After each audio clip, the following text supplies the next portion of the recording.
What is going on, guys? Welcome back to your third UDK tutorial, and in this tutorial I want to talk to you guys a little bit more about the user interface, specifically these big four boxes that take up the majority of your screen, these things called viewports.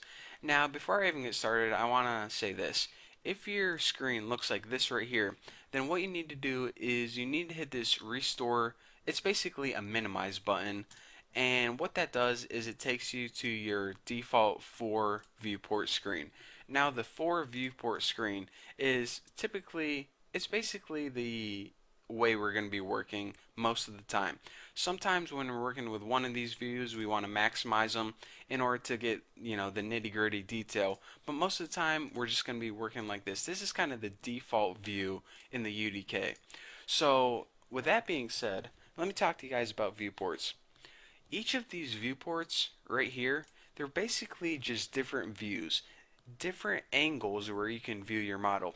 This is the side view. Well, actually, let me go ahead and build an object real quick. I know you guys don't know how to build objects, but if you want to follow along, go ahead and click this linear staircase button, and then go ahead and hit this CSG add. That's going to give you a nice little staircase that you build. And again, this tutorial isn't about building objects, so I just did that so we have something nice to look at on the screen. If you didn't follow along with that, don't worry. So basically, to the viewports. Like I said, all these viewports are different angles in which we can view a model.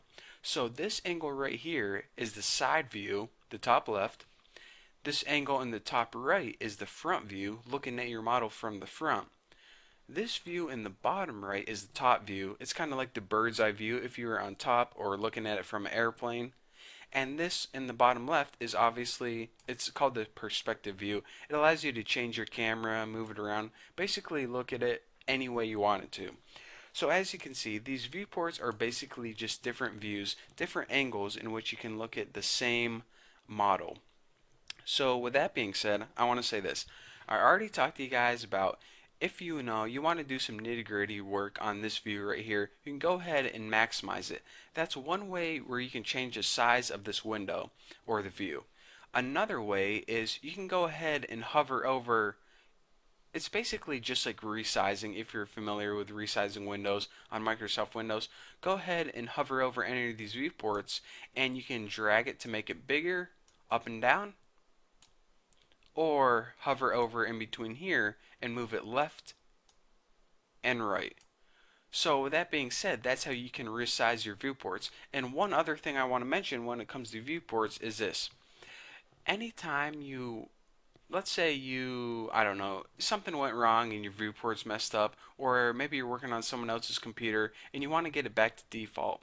Anytime you want to get it back to default, go ahead and hit View, Viewport Configuration, and this will give you all the configurations where you can configure your viewport. For example, if you want a 1-1 horizontal split, some people might like working like that.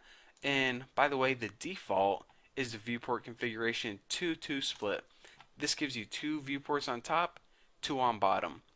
So that's basically all the main core aspects of the viewport. In the next tutorial, I'm going to be talking to you guys about this thing right here. This is the viewport toolbar. Now, just a little teaser for the next tutorial. Every viewport comes with its own viewport toolbar, and this allows you to customize how you can view and how you can work with the view inside the viewport. So that's what we're going to be covering in the next tutorial. So now that we know the basics of the viewport, we're ready to move on to that. So thank you guys for watching. Don't forget to subscribe, and I'll see you guys in the next video.